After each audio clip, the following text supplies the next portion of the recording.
morning, everyone, and welcome to day two of this year's Youth Climate Summit. We are so excited to have you join with us for the next 2 days of interactive programming. Throughout the summit, you will have the opportunity to learn from and engage with international youth activists, subject matter specialists, and local alumni from past Youth Climate Summit sessions.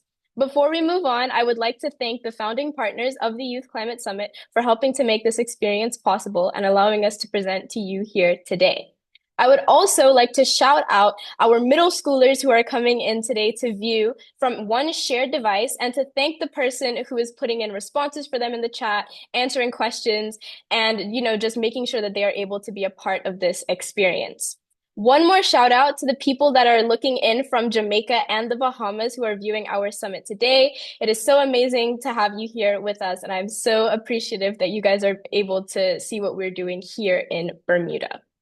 During our time together, we will explore key topics related to climate change through three central themes: conservation, sustainability, and climate justice. If you will be attending in person at BUEI on Friday, we encourage you to think continuously about a potential project idea connected to one of these three themes. On the final day, which is tomorrow, you will be asked to choose one of these tracks to focus on. So keep your ideas in mind as you move throughout the summit. If you have pre-registered as an alumni, there will be a special session for you on site. Just to recap yesterday's presentation, we heard from subject matter specialist Maynard Okereke, otherwise known as the Hip Hop MD, who gave us a very inciting presentation about how he combines his love for science with his love of media and music.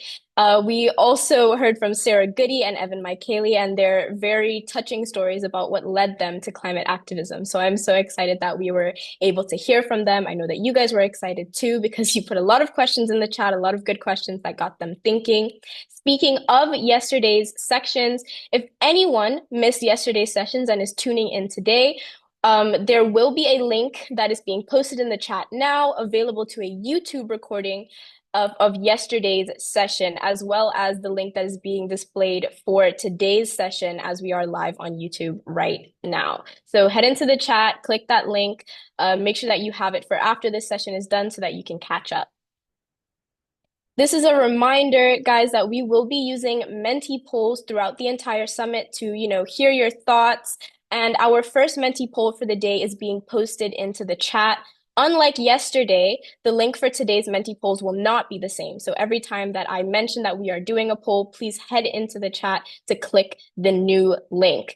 Our first question for today is, what was the last time that you were in the ocean?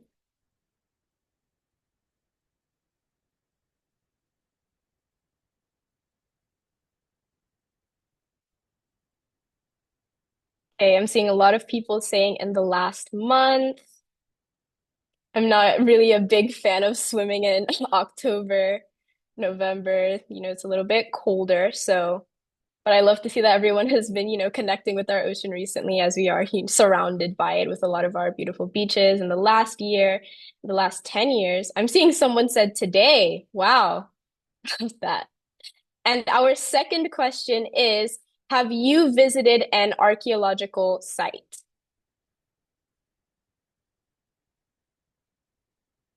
Okay, I'm seeing a lot of people saying yes.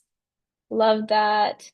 Personally, I have not visited a lot of archaeological sites, so I'm excited to see that a lot of people have. If you're not sure if you have, that's fine too. Perfect. All right, thank you so much for interacting with our first Menti poll of the day. I would now like to move into introducing our youth activists of the day, Lisen Mutunke and Brigida Gunawan. Lisen is going to be presenting first today. He will have 6 minutes to present, and Brigida will have 8 minutes to present, and then there will be a joint Q&A at the end for both of them. I will chime in when there is a minute left on your presentation. And now I am very excited to introduce our first youth activist of the day, Lisen Mutunke, the founder of Trees for Goals. Wow, thank you so much. It is an honor to be here.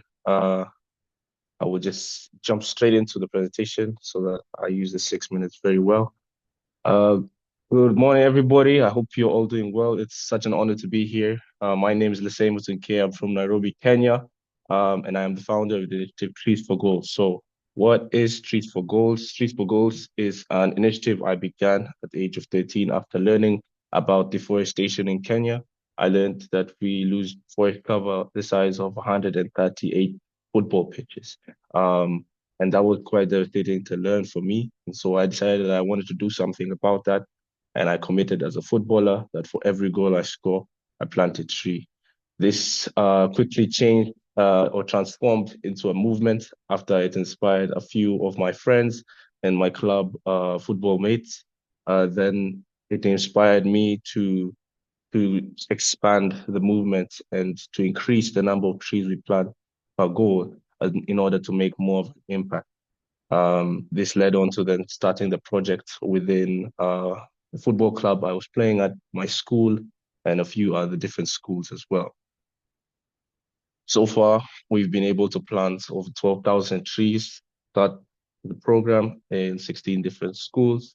We've been able to reach 1 million youth through different films, books, um, the forums, summits such as these, where I'm able to engage with youth, and social media and much more. And we've been able to win a few competitions as well as a way to keep the motivation of the entire team going on. Just to mention a few, top 100 African conservationists, the Renaissance Award, the Kids Green Award, etc. Right. So how we do it, the first and most crucial step is to learn. So once I came across this article that talked about deforestation, uh, I was devastated, but I knew that I needed to educate myself a bit more to understand why is deforestation happening, what's the causes of this, and what can be done to restore our forest. So I did this by just reading online, watching documentaries, attending also environmental events such as Earth Hour and like this MSMUN program we used to do in my school. Um, we had, then the second most important step is to take action.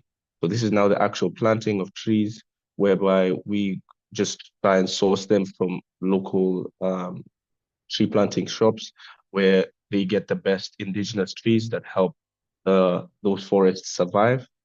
And the third and funnest step for me is to share, teach, and inspire. So after doing all the work, learning about the reasons that deforestation is taking place, taking action by planting the trees, scoring the goals, obviously. The third is to teach and inspire the youth by now sharing the project into different schools, football clubs, having I post social media, either on Instagram, etc., and also just teaching and spreading the story through books and films.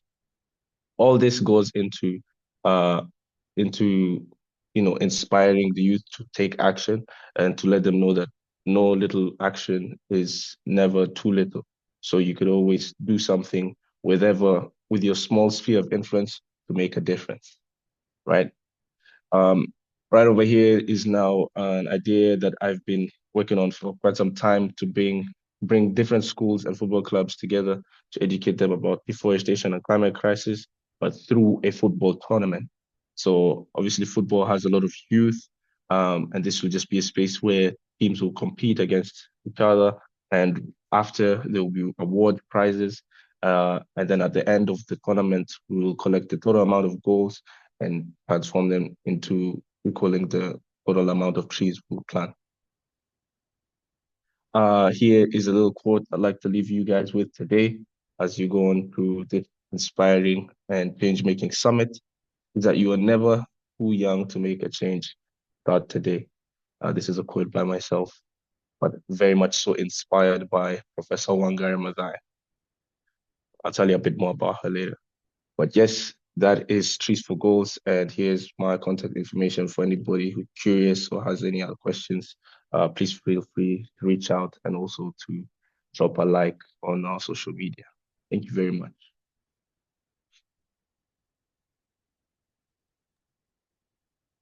Thank you so much, Lisa, and for your presentation. It was very inspiring to see how far you have come, especially from your presentation last year. I just want to mention before we move on that Lisa will be here on site on Thursday. So if you have any questions like the ones that you're putting in the chat that you might want to ask in person, he will be here to answer those questions. Now, before we move into our Q&A, I would like to introduce our second youth activist for today, Birgitta Gunawan, who is tuning in from Melbourne, where I hear it is apparently 3 a.m. or at an early hour in the morning, and she's coming here to speak to us today. So now, without further ado, I would like to introduce ocean climate activist Birgitta Gunawan. Thank you so much. I'm really excited to share today. I am so happy to be here. It is 3 a.m., but I'm good, I'm fresh, and I'm excited to share my story about ocean advocacy. For a bit of a context, I come from Indonesia. It's the world's largest archipelago. We have over 17,000 islands, and yet I came from the city. It was an industrial town, and I'd never really heard about the ocean growing up. But somehow between my time growing up there and now, where I'm currently studying in Melbourne, Australia, for a degree in science and ecology, um, I found my passion, and it was also through sports. It was so nice to hear the previous speaker, but it was really through my role in swimming as an athlete. I was swimming for the nationals of the youth team, and then somehow found myself snorkeling in the reefs of Bali. But today I'm really going to be focusing on how I turned my little passion project into an organization, and it really embodies my vision for the future. And that's about turning conservation into a movement that is inclusive, accessible, and well understood across generations. So it's not just about the youth, but it's about collaboration across different ages and from different backgrounds, whether it's culturally or geographically. And I'd like to start here. This is my story. I was 17 years old in this picture. I was in high school, and this was my first time visiting a protected area. I'd been to many other non-protected locations before. I'd been snorkeling. At this point, I hadn't learned how to dive, but it really struck an aha moment within me. I saw such beautiful corals. It was colorful, vibrant. I could hear the sounds of the reef, the cackling. And as you can see at the bottom here, there are lots of butterfly fish. And there was just it was just a moment that I never knew I would be inspired by. But I came home from that and launched a campaign to protect our ocean, which I'll share more soon. But essentially, between 17 and now, about 4 years later, I was able to turn this passion into an organization that works on education, policy advocacy, and restoration projects, including coral restoration, where we have several sites in Indonesia, but also a lot of ocean literacy projects across many different countries. And if you don't see your country represented here, it means that we don't yet have volunteers in these locations, but we would love to get in touch. Anyways, it goes back to the problem of corals. And if we looked at the stats, there's a lot of doom and gloom with climate change and warming oceans. And unfortunately, it's negatively impacting our ocean. Up to 90% of coral reefs will be lost by 2050 if we continue business as usual. And if we see recent headlines, we see it very alarming and clear about how corals are under threat. And it's not just about protecting ocean ecosystems for the beauty of it, right? It's about the people whose livelihoods depend on them, about the fish who provides the nutrition and also the income for fishermen in coastal communities. And so I put that in the center of my work, and we launched a campaign in 2021 to protect at least 30% of the global ocean by 2030. And it's part of a UN goal and part of the work that I currently do as the founder of 30 by 30 Indonesia and Diversities is bridging that local voices to the UN level, whether it's through going into schools, hosting our own workshops and community outreach events, talking to a diverse range of age groups from like from junior schools to all the way to university students and beyond, and meeting them at their schools, youth groups, community groups, and even by the ocean, really just to engage with them and listen to them and use their voices, turning what started as a 400 people campaign, 1 to 2 month campaign in 2021, into regular programming. And most recently, last year, when we launched a similar campaign to advocate for a policy, we got over 16,000 people signing a petition within the same period of time that we launched that initial campaign with 400 people, about 1 to 2 months. So it really quadrupled in size, and our reach has massively improved. And it brought me to a point where I was hoping that ocean conservation was at the center of creative arts as well. And my passion for filmmaking was really evident, especially if you saw that first picture. I was already bringing a camera to my very first snorkeling session in a protected area. So I did launch a project called YCS, and both these projects run under a nonprofit registered in Indonesia.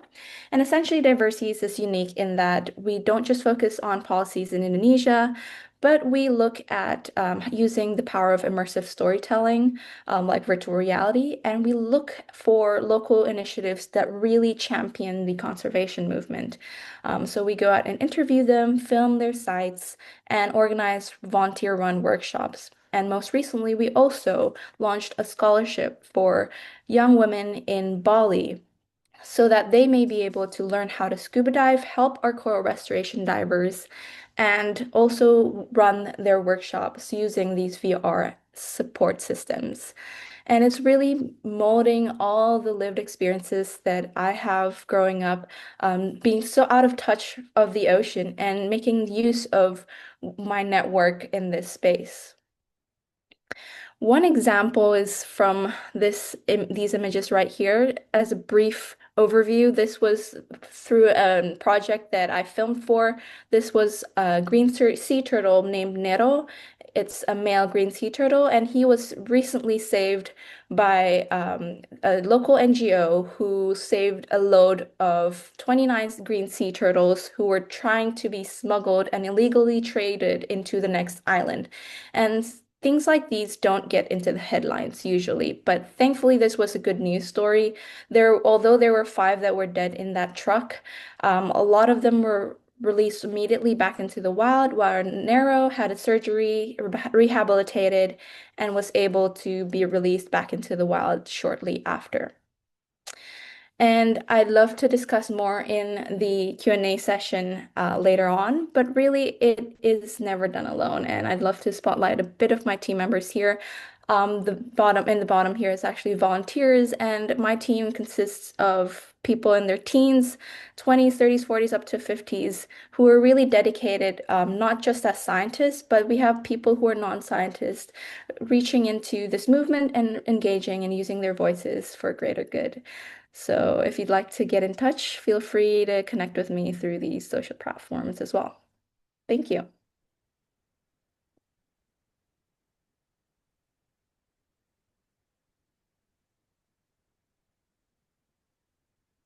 Thank you so much, Brigitte, for your presentation. I would just like to invite you and Lisan back now for a special Q&A section, since there are a lot of questions that I've seen being put into the chat, even being put into the chat now. So while we wait for Lisan to pop back in, Brigitte, what inspired you to move to Australia and study science? And do you believe that you could have done what you're doing now in Indonesia? Yeah, I mean, I was put in a situation where I knew that conservation is the field that I wanted to go to, and I knew I needed a scholarship for university, and thankfully I saw an opportunity, an opening for a scholarship fully funded in Australia. So that made the decision much easier. I applied. It was actually the only university application I made and the only scholarship with that, where I applied for a degree in science, specifically focusing on ecology and conservation. And I was fortunate that I got accepted, so it was my one and only. And I moved alone. It was such like enlightening experience. I just finished my last exam yesterday, actually, and I'm basically course complete. But what I've learned is that really I think my journey has been unique in the sense that I've been able to see a global perspective in the issues that I see in Indonesia that perhaps many of my colleagues in Indonesia don't see. We lack understanding sometimes in the fact that Indonesia is such a special place in the heart of the Coral Triangle. And I think sometimes in Indonesia take it for granted that we have such beautiful oceans that we need to protect. But coming here in Australia, it's really evident to me how much geographical importance and value Indonesia has. And then it also gives me the global perspective on, applying these theories that I see in Australia in my lectures into in local context and adjusting that and looking at different NGOs internationally. And it really has given me a global mindset. Right. Okay, thank you so much for that. Another question, do you have a specific interest within protecting the ocean, or do you just have a general passion for it? I think I do actually. I have a passion, but my specific interest currently, I know it might change. Currently it's on coral reef restoration. So a lot of that includes scientific restoration dives and looking at working with coastal communities to actually rebuild the reef using artificial reefs and replanting corals and making sure it's monitored effectively. So I would look at the data, I would make these graphs and look at how much it's grown over the years too. Perfect. I really love that because I'm actually very interested in coral research, specifically, because Bermuda is very heavily reliant on our corals. So I'm very excited to hear that that's what you're interested in as well. A more kind of personal question that I've seen in here is how can we help to protect the ocean? Yeah, absolutely. I think protecting the ocean can mean a whole variety of things, but really it's about using your skill set, whether it's through sports like both of us speakers initially, or really just bringing that voice that you have. What is it that makes you care, right? If it made you care, then perhaps some of your friends, your families might care as well. And if you can turn that passion and just start a conversation, that's already creating an impact. And another thing you can do is support local conservation movements, whether it's by attending their events, learning more, or even just engaging with the global community through social platforms. It's the easiest way to do it now. Thank you so much. Uh, Another question, how I'm seeing here, what do you think? No, what is the process of propagating coral and transplanting it? Ooh, I love that question. I love it. Yeah. I don't want to get too technical, but essentially we go find an area where there are healthy reefs and then an area where reefs used to exist. And if we have an artificial structure. There are lots of methods, but sometimes it can look like rebar frames and these metal bars. So we would deploy these bars into this area where their reefs used to exist, and we would locate fragments or fragments that have broken off from the healthy reef. We can't get and collect the reefs, the corals that are well and healthy, but we can collect the ones that have broken off, whether it's by storm or natural events. So we collect those little fragments, usually around this size, and we bring them to that restoration site, tie them. There are different methods, but one of them is by ropes or zip ties, and let them grow. So there's two-step process there, and then the last step and the third step is monitoring it, looking at their growth and how it's impacting fish biodiversity, etc. Thank you. That's a very interesting process. Lisa, I'm very happy to see that you have joined us again. So, question for you. Do you ever think that you would want to expand Trees for Goals outside of Kenya?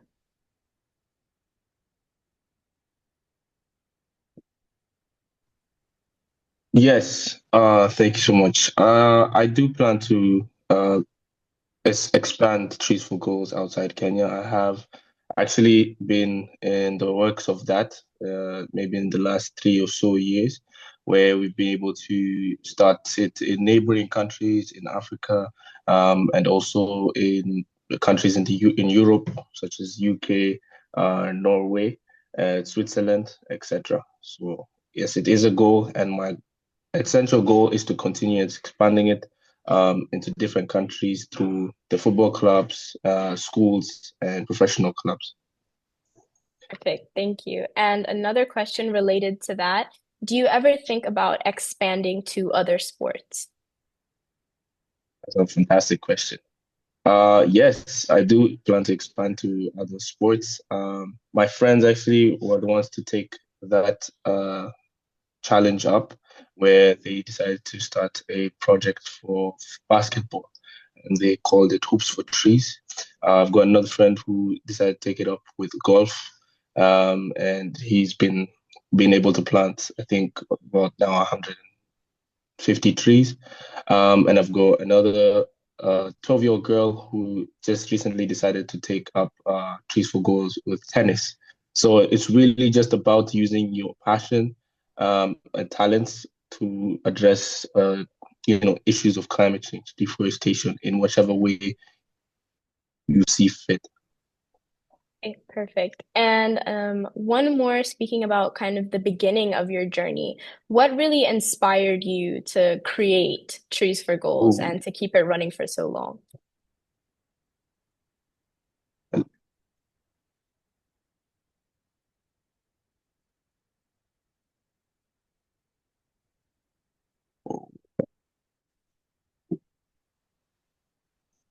hello? Do Sorry, you I need me didn't hear to, that. sorry, do you It need me to broke. Yeah. repeat the question? Yes, please. What, from coming to the beginning of your journey, what really inspired you to create Trees for Goals and then to keep running with it? Um, I'd say what really inspired me was the story of Professor Wangari Maathai. And Professor Wangari Maathai is a national hero for us Kenyans. He's the first Nobel Peace Prize winner, lady. And her story about a hummingbird, which I will have to save for when I see all of you in Bermuda. Um, but essentially, the story of the hummingbird talked about doing your little thing. And the story inspired me because it brought power to taking action from grassroots, uh, you know, initiative, and just was trying to tell people, specifically young people, that um, don't wait for action to be taken. Don't wait for a solution to be brought to you, because unfortunately we will be disappointed if we were to keep relying on the others to protect the environment. So that story inspired me to take action with the little or just with the resources I had around me. And because of that, I was now able to develop it into a full-fledged movement. So that was where I got inspiration. Sorry for the noise. Okay, perfect. Thank you so much. Thank you again. I just want to highlight everybody that our official community action project this year is in partnership with Lisa and Matunke's Trees for Goals. It's being called Trees for Scores here in Bermuda, which is kind of connecting Bermuda's beloved sporting culture with meaningful environmental stewardship, much as Lisa did in the beginning of his journey with Trees for Goals. So I'm very excited that we are going to be able to experience that on Saturday, that is the 22nd, with the locations being at Spittle Pond, Sherwin Nature Reserve, and High Point Nature Reserve. So, keep that in mind. And again, thank you for coming here, presenting for us. Thank you for answering our questions. I very much appreciate it.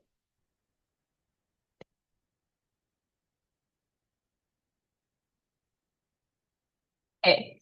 So we just heard from some very amazing youth activists, and we are going to continue to do so through today's Voices of Impact video.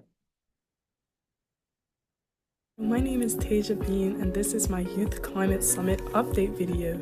So just a little bit about me. I am a computer science major, and I'm currently in Old Trafford in Manchester. And I've always had a love for the outdoors, so it really sparked my interest in YCS, or the Youth Climate Summit. And that's me in 2021, getting my first award for my participation, and then I continued on with it into 2022, 2023, and I just stuck with it, and I really got to experience a lot of different things. I joined Manchester Friends of the Earth, and they are an international organization. Some of the areas they focus on is transport, as well as air quality, nature and biodiversity, as well as politics, which was new for me. So here's me doing my little activism, protesting. If there's anything I had to recommend, is always try to get involved, because you never know how you can be of service. Because I find, like, even though I'm a computer science major, which has nothing to do with the environment, I still found a way to, like, really make a difference. Like, I help with the website sometimes, and I also do the PowerPoint, and I record all the videos. Just find where you belong. Hey everyone, it's Sharona Schneider here, founder of Tuesdays for Trash, National Geographic Young Explorer, and your 2024 keynote speaker from the Bermuda Youth Climate Summit. And I wanted to share a few updates about what I've been up to, and remember how I talked about writing a kid's book about trash? It is now a real-life reality, and you can access all of the resources and curriculum that we co-created with National Geographic on journeytoway.com. This book is not just a story, it's an adventure and a journey for kids to learn that trash is not something that just disappears when we throw it away. Away is a real place, and beyond that, I've also started to do more storytelling around environmental initiatives that help create more peace-building solutions with the Arava Institute, which is a program that works with Israelis and Palestinians in the Middle Eastern region. But most importantly, what I want to leave you with is a reminder that when you talk about what you're passionate about, when you use your voice and you make it heard and you show people the capacity that they have to be change makers in their own communities, then you create inspiration, you create opportunities, and I believe that every single one of you has the power to change the world. My name is Dimitri Sedita. I'm from Tampa, Florida, and now I go to school here at Vassar College in Poughkeepsie, New York. Last time I spoke to the Bermuda Youth Climate Summit in 2023, I focused on my work limiting plastic pollution in my hometown. Today, I'm a senior at Vassar College wrapping up my degree in international studies, and now most of my climate work is focused on getting my college to decarbonize and fully move away from fossil fuels.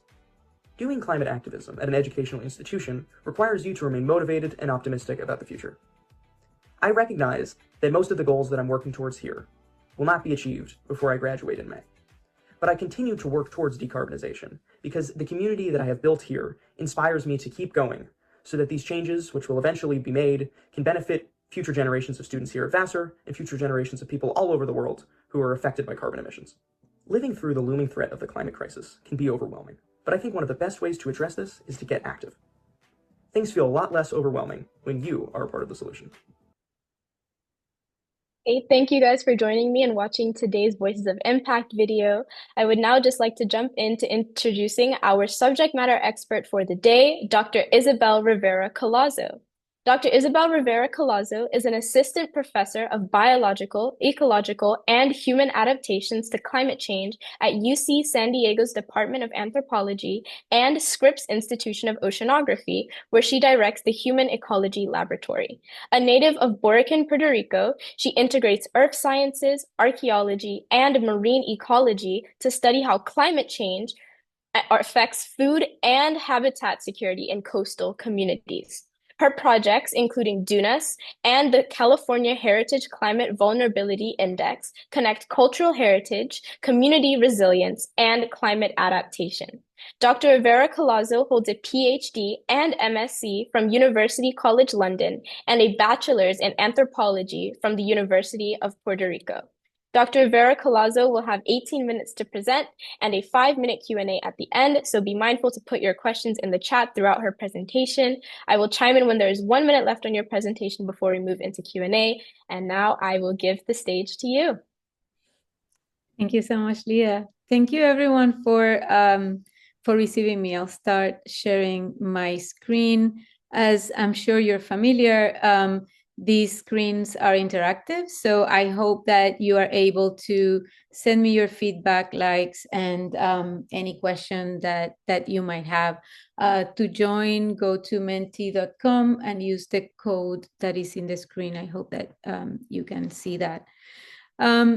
So my presentation today, as Leah said, my name is Isabel Rivera Collazo. My presentation today is titled We Are the Archive, Heritage, Youth, and Climate Futures. And I want to talk a little bit about the role that archaeology has and heritage has to understanding these challenges that you have been talking through these days you have and will continue talking about these days in the Climate Youth Summit. In the Youth Climate Summit, what I want to start is by showing who I am. As was mentioned, I am from the island of Boriquen, from the archipelago of Puerto Rico. We are neighbors. I am just south of you guys. You can see there where Bermuda is. I work on Boriquen. I was born and raised there. I currently live in California, in San Diego, California, in the US, because I have been working as professor here, but all my work continues being in Puerto Rico. I also work in Dominican Republic and Antigua and Barbuda. I am an environmental archaeologist. That means that I combine archaeology and other methods, including sedimentology and marine biology, to understand how people interact with the oceans and climate through time. I was raised on the mountains of Puerto Rico when I was young. As you can see, there I'm the orange shirt in the photo. I lived on the mountains, and that connection with my island was extremely important for me, understanding who I am and where I was living, and my identity was very important. And so my research and my work has continued developing that. More recently, I have focused, not more recently, well, yeah, during grad school, I have focused on trying to understand how people respond to climate change. The climate has changed in the planet for forever. There has always been changes in climate. How do people see them? How do they respond? What happens when climate changes? That's the type of research that I do, both in Dominican Republic and Puerto Rico and Barbuda and Antigua. And for that, we collect a lot of information, and sometimes collecting data feels detached, right? You are seeing things that are far away in time, just numbers in screens and words in screens. How do we make that being relevant to people? So I started focusing on trying to understand how my island has changed. And these are some of the examples of things that I have done and found out. I have done landscape reconstruction, trying to see how the north coast of Puerto Rico looked like 4,000 years ago, and then 1,000 years ago, and then most recently, just 700 years ago, and also trying to see what fish did people used to catch in the past? What type of marine ecosystems did they use and was part of their diet? And how much has that changed, if any, to the present? And also, where did people live on the coastal plains, and how does where does water come? How do people have access to fresh water? And what is the relationship between the coral reefs and the ancient settlements and the freshwater availability? Or how much things have changed between recent past, a long time ago, and the present, as thinking also as ancient changes in sea level. I'm going to take a quick look. I'm going to look at your questions in a moment, but because I have a question for you guys. Do you consider yourself an islander? Are you an islander? Yes, I can see that many of you, just like me, consider yourself an islander. We're all islanders then. Some of you might not. One may be an islander. Thank you so much for those answers. Now I have one maybe, one no, and a lot of yes. Thank you so much for those answers. I'm going to move to the next question. How do you know? What makes you? I understand that there are also people from Jamaica or Bahamas. So what makes you that type of islander? Bermudian or Jamaican or Bahamian? I love that. Let's see. I was born here, my food, my culture, genetics, my accent, the culture, the heritage, my parents, my behavior, the ocean, my love for the ocean, love for the water, my friends, genetics. And at the center is my culture. That is awesome. Love for my country, diversity, my bloodline, my parents. Exactly. I want to play a little bit more with that about my culture, where I was born, my heritage, of all those things that make you who you are. What is the most important for your identity? So I can see that shared history. The sea is very important. I love that. For me, as an islander, being at the sea is extremely important as well. Your experiences, your community, the land, the sea, um, a little bit of music, not that much, but the way we do things, shared histories, experiences, community, the sea, those are things that are extremely important for your identity. Now, while you continue sending me your answers, and I love how these things keep changing, while you keep sending me your answers, I want you to remember the things that you have learned so far in the Climate Summit, and how many of these things could be impacted by climate change. Because the question that I have for you now is, how would you feel if you lose the things that make you who you are? And this one, you are not going to be responding to it. This one, I want you to sit a second and think all of the things you already thought about your identity, how important all these things make you who you are. How would you feel if you were to lose them? So in the context that I was showing you before of who I am and my island,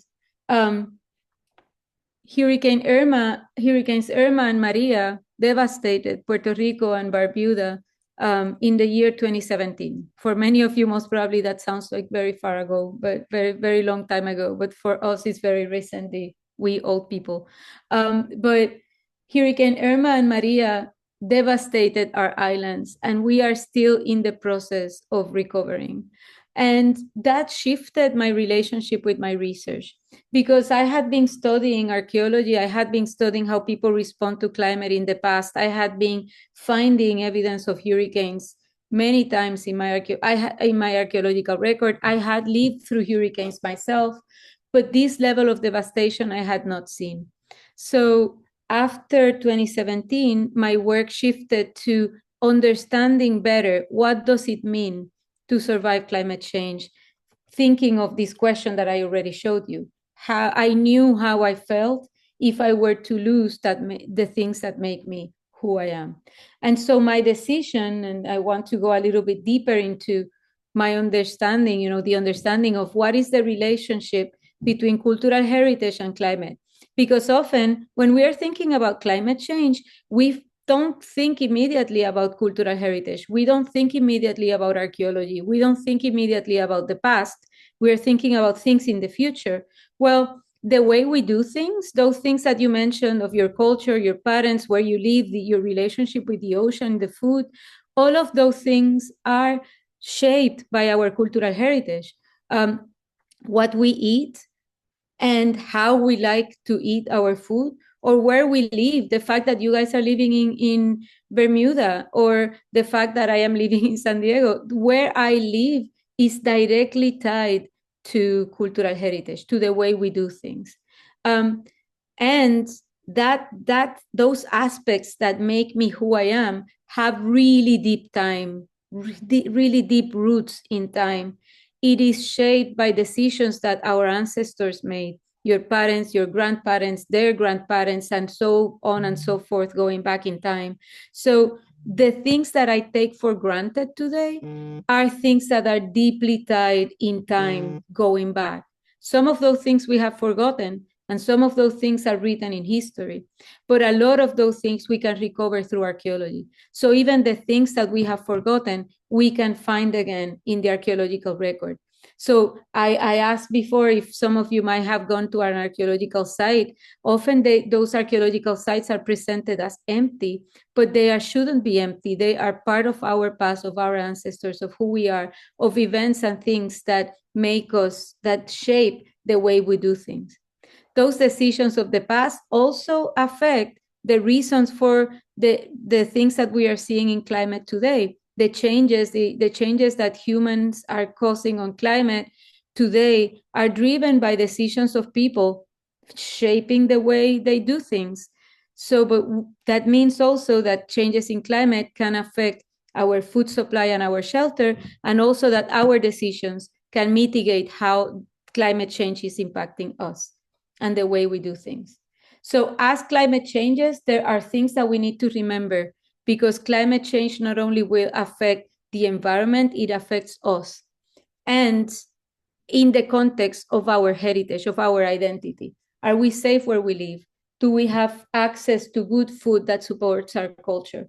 Do we have access to sufficient clean water? Do we and our elders healthy, thinking of diabetes or obesity or cancer? All of these things are linked to where we are living and how we are living. Are we exposed to pollutants or infections or things that could make us sick? All of those things are tied to our heritage. And this is important. When we understand that relationship between heritage and climate, we can then remember that these things are personal. And when, as the other speakers were saying before me, when things are personal, we care. And when we care, we can strive to make a difference. So in the case of my research, I started then working to understand better what is the impact of hurricanes and storms, and how I could see then the link beyond the archaeological record, how climate change are affecting important things for our culture: the shorelines, the turtle nests, the coral reefs, the mangroves, the seagrass beds, as well as the archaeological record. And we also found out that if we can use the knowledge from the past to see how much things have changed and collaborate with communities to find solutions. So one of the things that we did was develop the project DUNAS, Descendants United for Nature Adaptation and Sustainability, where we are using the information of coral reefs from the archaeological record a long time ago to study and restore coral reefs and fish ecosystems that are important for us, have been important for us for thousands of years, and are important to us still. And most recently, in the past October, we just created a new coalition of grassroots organizations, and we are working to develop monitoring plans for underwater, for marine preserves and for archaeological and historical sites, as well as to monitor the archaeological record or coastal archaeological sites, restore ecosystems, and work to educate our youth in ways that are culturally relevant. And all of these things are things that are happening today. And I want to think about something else that I learned in this process after the response and trying to deal with all the aftermath of Hurricanes Irma and Maria. It was the meaning of building resilience, right? In Puerto Rico, I could always hear, people saying, "Oh no, don't worry, Puerto Ricans are resilient; they will get back up on their feet." But resilience is something that we have to work to build. And if we don't know what are our weak points, if we don't know what are the things that I depend on that could be disrupted, I cannot prepare for a disruption. I cannot prepare for keeping myself safe. For example, one of the very important things of doing when there is a very severe event is keeping in track with people, right? Where are your parents? Where are your grandparents? Are your family members and your friends, are they safe? Do they need help? And sharing knowledge, right? When the Hurricane Melissa just went over Jamaica, my brother was living in Jamaica, so I was sharing knowledge from Puerto Rico about how to respond to Category 5 hurricanes with him that had never lived in this type of storm. So I could help him better prepare for this type of storm. But if we lose power, if we lose electricity, we might lose also access to our cell phones. If I depend on my cell phone to call for people and there is no power, I cannot charge my phone, or the cell phone system drops and I cannot make the phone calls, how am I going to check if my important people for me are safe? So something that people are doing now is investing in other options, such as ham radios and other alternatives of closed communication circuits, so that we can develop fallbacks in case the systems that I depend on are disrupted. So I want to leave you guys with one last thought. the title of my presentation is We Are the Archive, and I want to help you think about heritage, youth, and climate futures. So heritage is where we have been. That knowledge, tradition is where we have been. Climate futures is where we want to go. Now you guys have the question to answer. How do we get there? And I want to do one last exercise. Let's dream about this. Let's create, speculate about a future. Let's think that is 2030. Sorry, let me do something here. 1 second.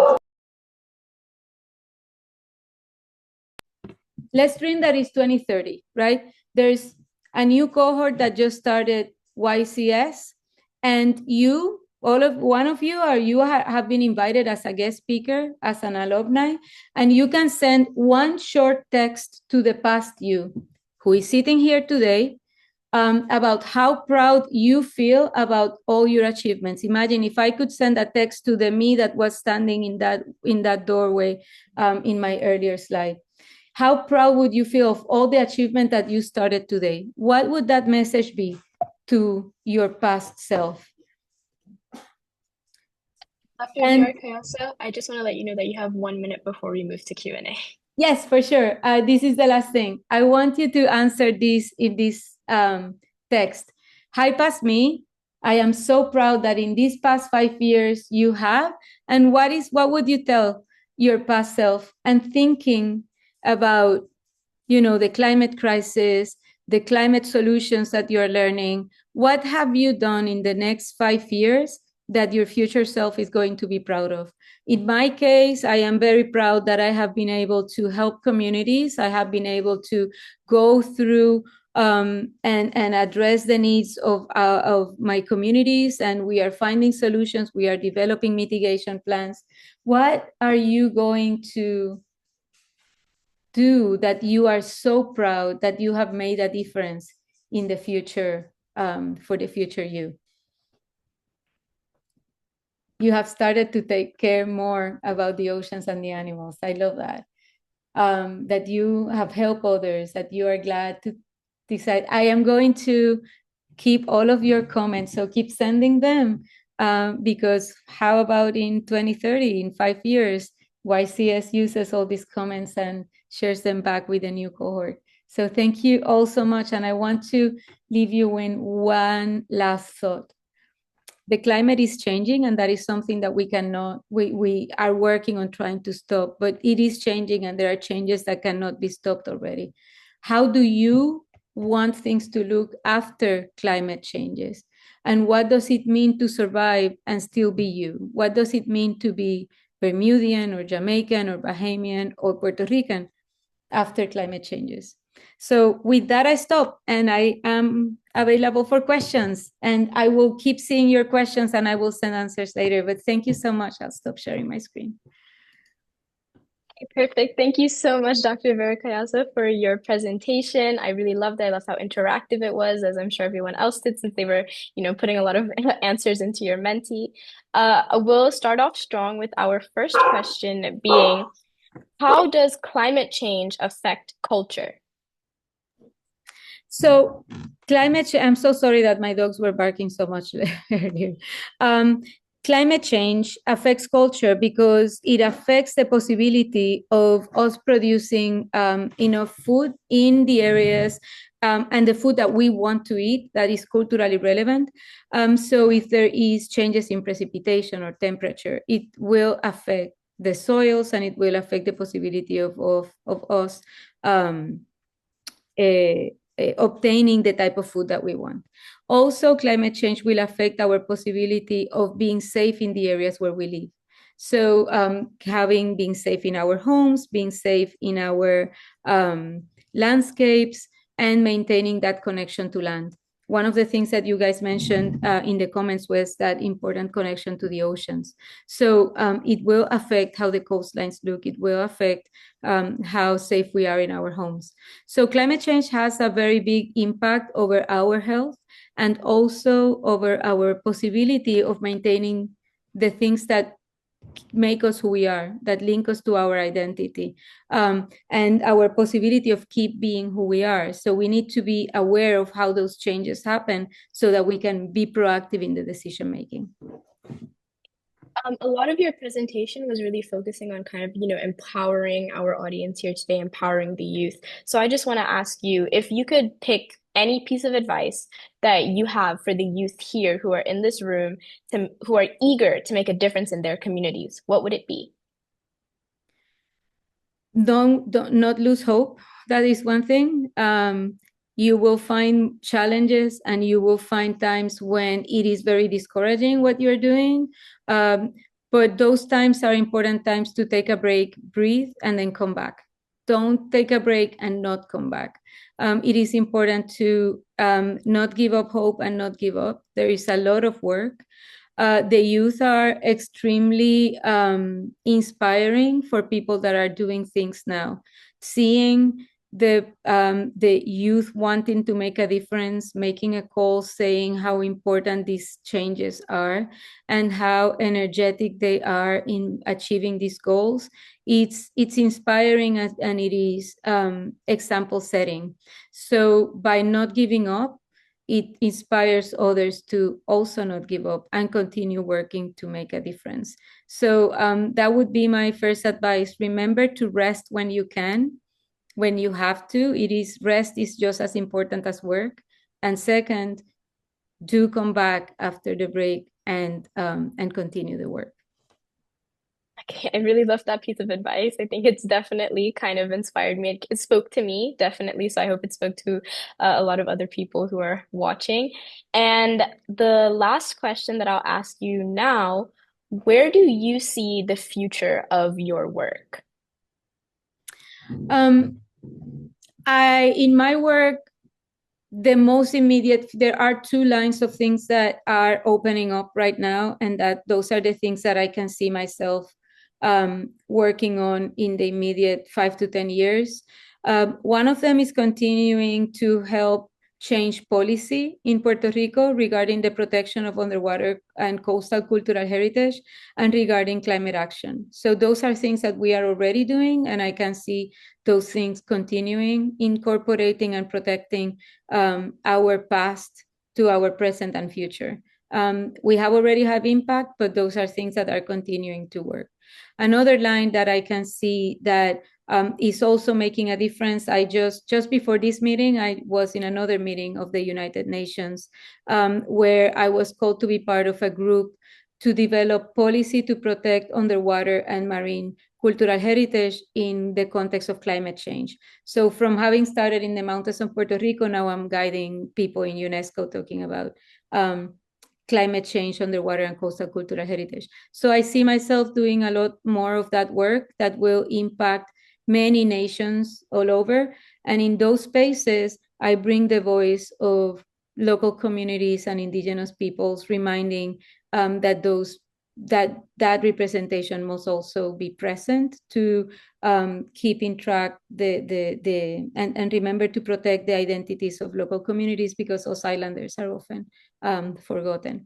And so those are the two main things that I can see my work going, impacting at national and international levels to protect cultural heritage in the face of climate change. I think that's very amazing that you see yourself going there from where you began to where you are now. And I think that you definitely displayed that in your presentation. So I'd just like to offer you one more huge thank you from me and the rest of the people that are watching you today for coming out here and speaking to us. Thank you so much. And I wish you a lot of success in the rest of the summit. Thank you. So now coming off of Dr. Rivera Collazo's presentation, I want you to head into the chat and click the link for our next Menti poll with the question, what is something that you have learned from Dr. Rivera Collazo's presentation? Just so that you know, it is a new link from the one that you were doing last time. So please head into the chat to answer that question. I'm seeing a few answers in the poll already. I'm seeing people saying she was inspired to stop climate change as she lived in the mountains when she was younger. Yes, definitely. A lot of different things from our backgrounds inspire us. I'm very happy that we were able to learn about what inspires her to kind of take action and learn about what can inspire us to take action. The link between climate change and culture, I'm seeing a lot of people saying that. So I love that we were able to, put that together, put that new spin as something in the forefront of our brains now, thinking about how climate change can really affect us and affect our culture going forward. She was very keen to help climate change. Yes, we could see that evidently by her presentation. And I hope that her presentation did also help you to become more keen to stopping climate change. Uh, I learned how they have started to build resilience and she inspired people to do Dunas. Yes, love that.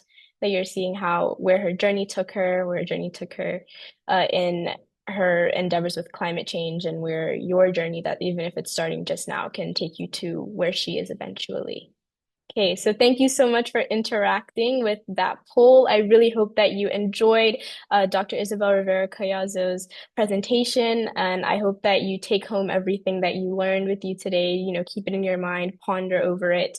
Hopefully, you'll be able to get a few more answers to any questions that you have throughout the rest of this summit. So now I would love for us to take a look at a series of short NGO videos that highlight real world projects and initiatives that are making an impact, not just globally, but on our island.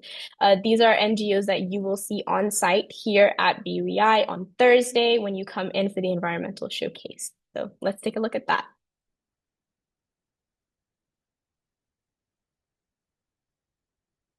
My name is Miles Darrell. I'm the head of natural heritage at the Bermuda National Trust, and I love protecting and preserving our environment, and that really means addressing the issue of climate change as a top priority. Everything we do here at the Trust is done by, sure, the team, but it's a very small team. It really relies on volunteers, and I'd say a strong part of our volunteer membership is youth and young people in general. Every year, between the educational work that we do and the work on the ground actively engaging in the removal of invasive species, planting of new trees, and actively doing things to mitigate climate change, young people are at the heart of it all.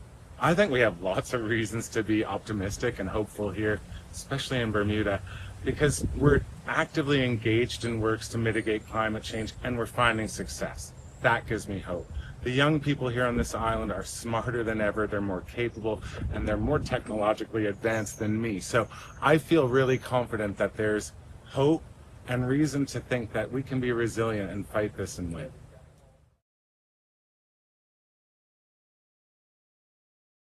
Young people undertaking the Duke of Edinburgh Award are not only embarking on an adventure, but are also developing a deep and lasting connection to the environment.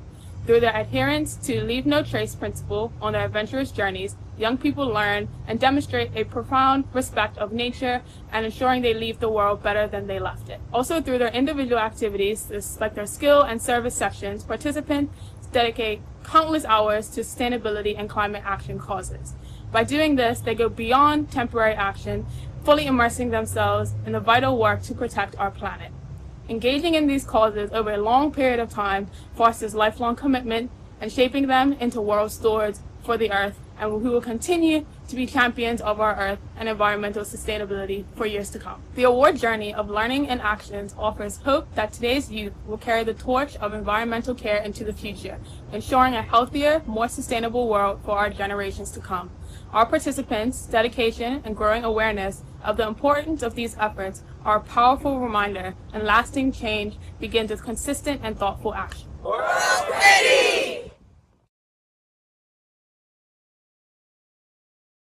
Hi, I'm JP Ruja, and I'm from the Non-Such Expeditions Station B and BioQuest. We do conservation tech development, and a previous project that's relevant is with Woods Hole and MIT. We tested devices that quantify carbon sink from marine snow. So this device was developed by Non-Such Expeditions and our partner Station B as part of a Darwin grant, and basically it's a time-lapse camera that you strap to the seagrass cages to see who's coming and going and track the different parameters, the water temperature, the light, the power, and all that. So the goal of this is to be able to tell you why some seagrass cages are working and others aren't. The Non-Such Expeditions, we use technology to assist with conservation, and one of the biggest youth engagements has been through our Kahao cams and reaching out into the schools where they're able to see the live streams of what's going on in the nests and track the life cycle of the cow. You are the hope, because it's too late for us. We're putting everything in place so you can take that mantle forward, and we really need more of you doing what we're trying to do now. So please, if you're at all interested in conservation or engineering or anything that crosses over, then stick to it, because you're needed now more than ever.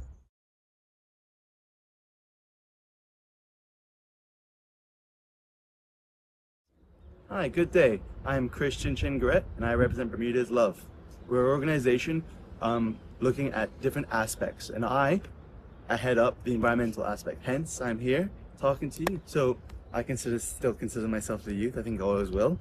And we are connecting other youths through our use of social media to allow for others to connect to events such as our own events, or connecting with other charities and other organizations so they're aware of those events that are coming up, such as blood drives, which are important for people's health and wellness.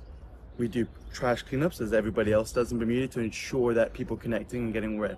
And I personally like Bermuda's Love because we do lots of different charity organization events, so it's a medley of different things that even I myself wasn't aware of organizations existing.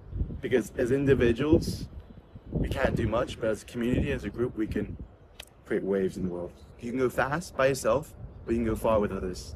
So I think we should all connect in groups, organizations, or however you feel is most appropriate to go far to ensuring that we ourselves survive as long with our earth that we live in, our home. Okay, it was really great to look at those NGOs. Again, the representatives for all of these NGOs will be on site here at BUEI on Thursday for the environmental showcase.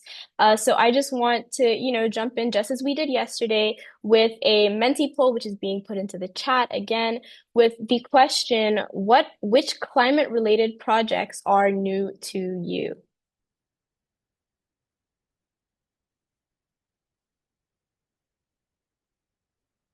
And just put in their questions, just highlighting which of these organizations that we showed, the videos, which of them are new to you.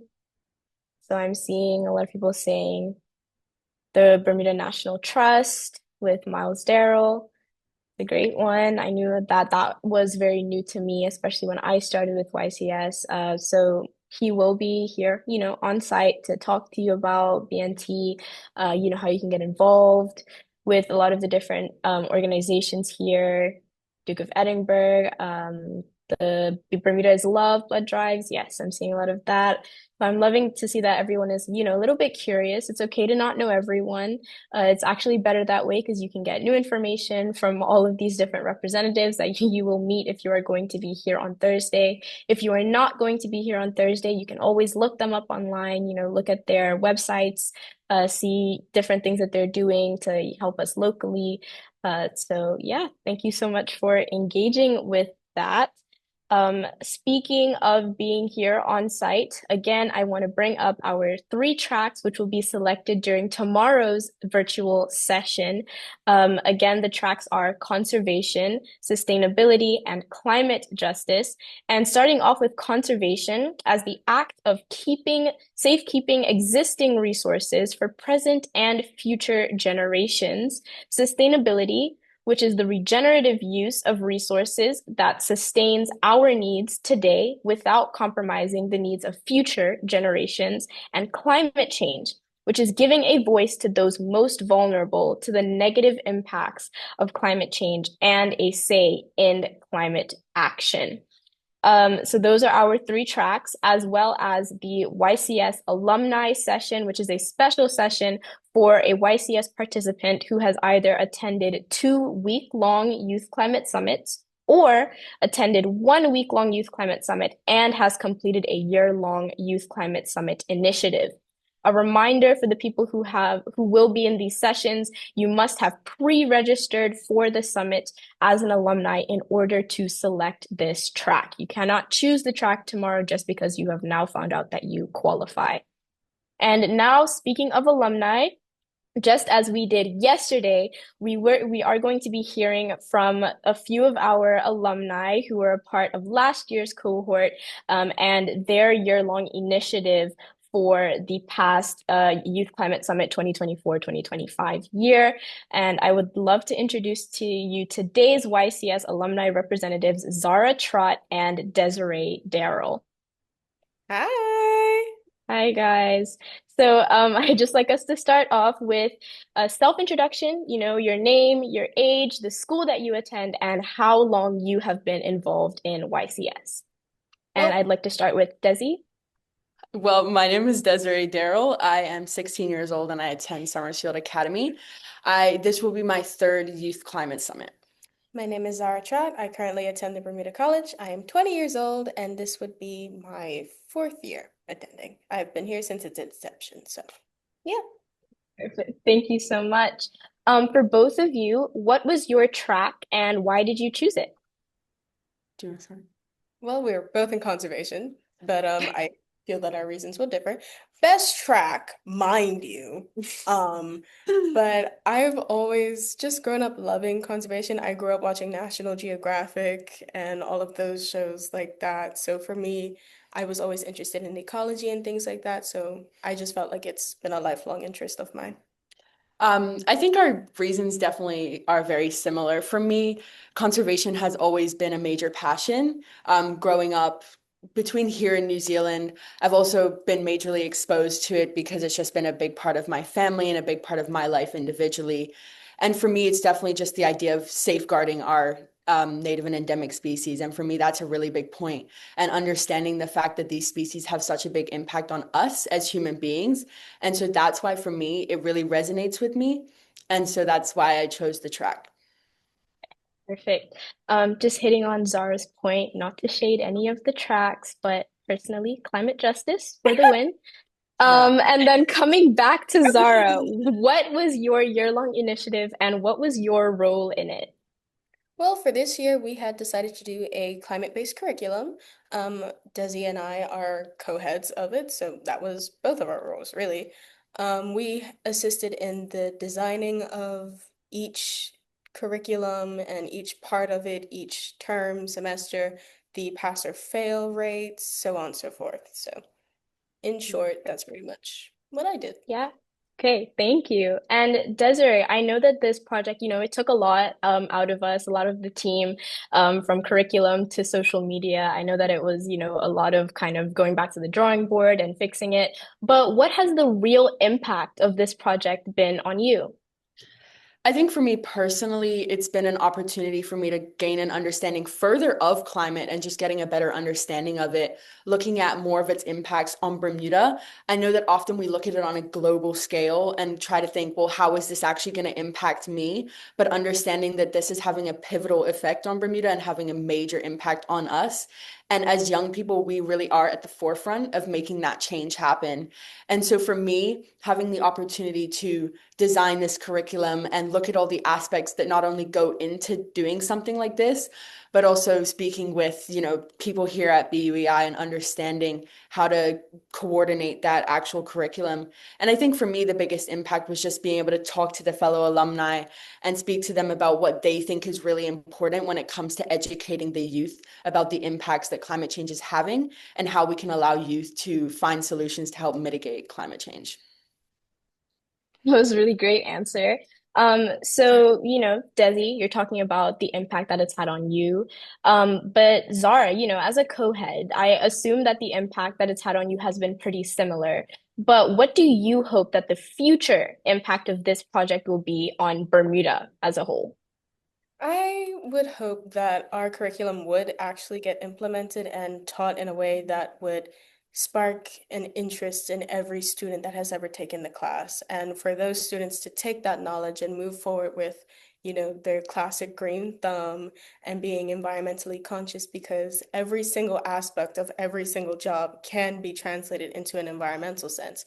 It's our planet. You're always going to have your home, and you can always find a way to incorporate that within whatever field you choose to go into. So for me, it would just having that instated and that belief that everybody can really make a difference within every student that walks through that door. Yeah, okay. So, you guys have been dealing with the technical parts of this project. You've been going back to the drawing board. You've been thinking about what to implement, looking over different drafts of the curriculum and saying, oh, hey, this belongs here, this doesn't belong here, this will affect people, this won't affect people. But what have you just, simply, what do you like the most of this project? Which part of this project did you like the most planning? What brought you the most joy in this project? And that's for Desi. I think for me, the most enjoyable thing that I took from the project was kind of the research that went into it. So we needed kind of understanding the work that it takes to do something like this and implement such a curriculum. And for me, I like a good challenge. So having the opportunity to really see, yes, there were challenges with the project, but how are we going to overcome those and still make it something that's possible and something that we can actually implement to really help students make that change. So for me, a big part of it that I found the most enjoyable was the challenge of it and understanding that, yes, there were challenges, but there are ways that we can overcome those and still implement this curriculum. Okay, I thought that was very beautiful, especially being there behind the scenes with you guys, seeing what you were working on. So this is a question for both of you. It's kind of, just like a finish the sentence type of thing. And the sentence is, since this project, I've changed in the following way. And we can start with Sarah. Since this project, I've changed in the following way that I now know what Bermuda's core issue is with climate change as we decided to tackle those main core issues in our curriculum to start off. So I feel like I have a better understanding of my island and its people and their wants and their needs and us as a community as well as our environment itself. I've also feel like I've become a lot more passionate about it all in my island because we usually talk about climate in a global sense. So I feel like I'm more passionate about it in a local sense personally. I think for me, my answer is definitely very similar to Zara, and that it's just kind of increased my passion in the area. Like I said, I chose the conservation track because of my connection to it. But I think that ties in a lot to the actual project that we wanted to implement and kind of understanding that advocacy is very important, but activism is as well. And understanding that we can say these things and we can share these ideas, but actually kind of implementing them and getting people to understand that you need to get your hands dirty and you need to do these things to make an impact. And so I would say I've really developed in the idea that, there are young people that want to learn and they want to understand the impacts that climate change is having on our island, and they want to understand what they can do. And that's kind of why at least I joined the Youth Climate Summit as a whole anyways, was just to I wanted to make a difference, but I didn't know how to. And I think it's really doing the curriculum has just allowed me to understand that I can use my voice and I can make a difference, and I can use that to help other young people do the same thing. Okay. Thank you guys so much. Just before you go, I do see some questions in the chat. They won't be able to answer them at this time, but our alumni will be on site here Thursday and Friday. So if you see them, feel free to, pull them to the side. Just say, hey, I had this question. It wasn't able to be answered on the virtual session. And I am telling you right now, they would be more than happy to answer your questions, any questions that you have. So again, thank you guys for coming here and speaking to us. Love speaking to you guys. And I will see you on site here Thursday and Friday, as will the rest of the participants online. Thanks. Thank you. Look forward to seeing you. Okay, so I hope that you guys took a lot from that presentation, especially, seeing how it ties in with the social media project, seeing how, our two different groups have been working so hard over the past year. So with the next Menti poll, our last Menti poll of the day being posted into the chat, which of these presentations, which segments of this entire session today have given you hope? Just, we'll give you a few minutes, just to type in there, do some answers in there, and we'll play a little bit of music while you get your thoughts together.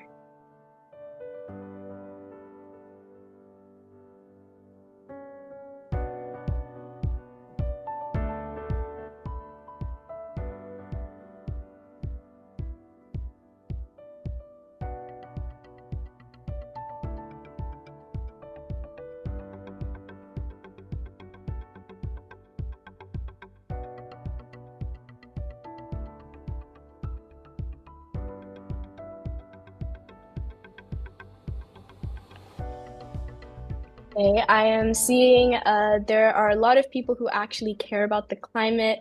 I do think it's always very important to, find people who care about things as much as you do to, get involved.